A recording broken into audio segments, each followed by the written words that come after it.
ચૈત્ર મહિનામાં દિવસે અને રાત્રે જોવા મળી ચમત્કારી ખગોળીય ઘટના।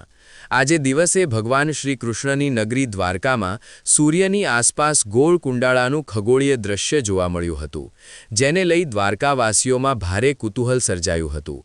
તો રાત્રે પણ આ ઘટનાના દૃશ્યો ચંદ્રની આસપાસ જોવા મળ્યા હતા। બનાસકાંઠામાં રાત્રે ચંદ્રની આસપાસ ગોળ કુંડાળાનું દૃશ્ય જોવા મળતા લોકોમાં આશ્ચર્ય સાથે કુતૂહલ સર્જાયું હતું। એક તરફ દિવસે દ્વારકામાં સૂર્યની આસપાસ અને બીજી તરફ રાત્રે બનાસકાંઠામાં ચંદ્રની આસપાસ ગોળ કુંડાળાના દૃશ્યો જોવા મળતા લોકો આ ઘટનાને ચમત્કાર ગણાવી રહ્યા છે।